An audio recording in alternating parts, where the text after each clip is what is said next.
Hello, CHistrue here, and I want to say a little word about the original purpose for this channel, and that was to explore the continuum hypothesis. And I made some videos on the continuum hypothesis, and I look back on it now and I realize that the argument I gave was scattered. It was maybe not that coherent, but I want to explain what my purpose was in those original videos. You know, I was going to make a video on Euclid's fifth postulate, but I just can't. I have my notes here, I have everything laid out, but I just can't quite seem to really do it for some reason. So I think maybe this is the message that is going to come out.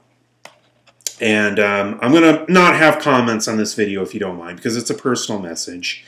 And it's going to be on what I believe was the original inspiration of this channel. Okay, the original, I believe that if you take the idea of mathematical truth seriously, then what you are saying is there is a realm of mathematical truth. That is a realm that transcends our unique experience. Now, what that means, by logical implication, is that if one perceives that realm of mathematical truth, then one has a perception just like if one sees that tree over there, or this computer in front of me. That does not make one brilliant. That just simply means that one has experienced something. I believe when I made those continuum hypothesis videos that I experienced something. It was an inspiration. It was something that was a calling to explore these various subjects related to set theory, philosophy, infinity, mathematics. That does not necessarily mean that what I perceived I was able to translate into arguments that would be accepted by mathematicians. Again, great intellects like Cantor, Gödel, and the great mathematicians of the past were able to do that. I do not compare myself to them, nor do I put myself in their league. I believe that I was shown something legitimate about infinity, or let's say the transfinite order, okay, the various olives of Cantor. But that does not mean I had the educational background to interpret that and make the best argument that is coherent and one that would be accepted. There is a difference. I have since departed from those original videos, but I want to say that the original purpose of this channel was to give glory to the absolute, was to give glory to that which is beyond the mathematical infinities, the true infinity. All mistakes, and I've made many, have been mine.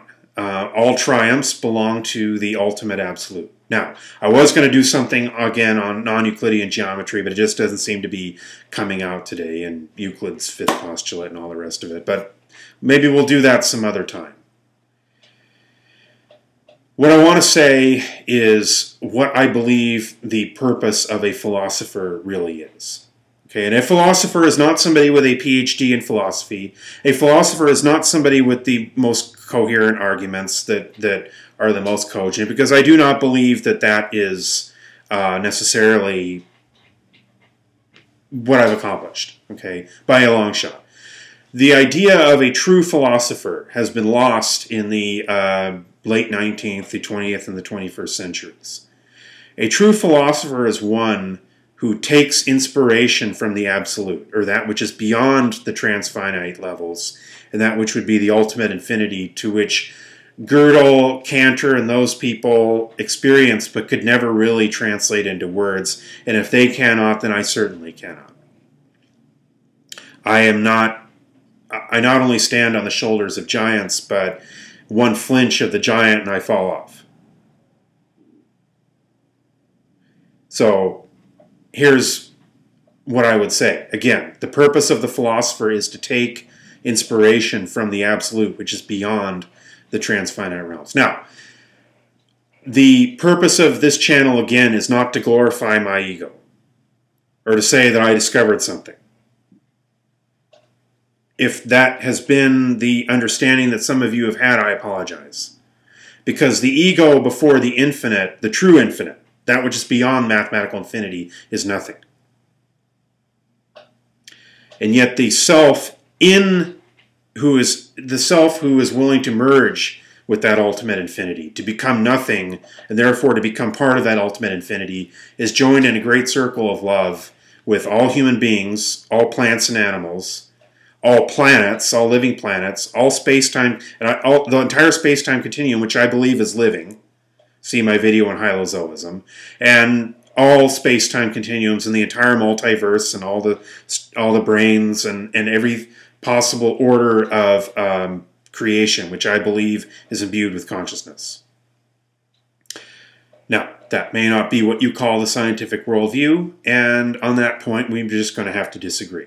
And that's, again, I'm not going to get into comment wars with people on that because it's not my point.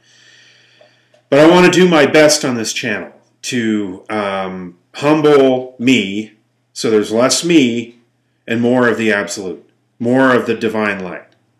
And that's going to be what I'm going to try to accomplish from here on out. I think I maybe departed from that for a few videos. I'm going to try to get back on track with that. So, this is CHistrue.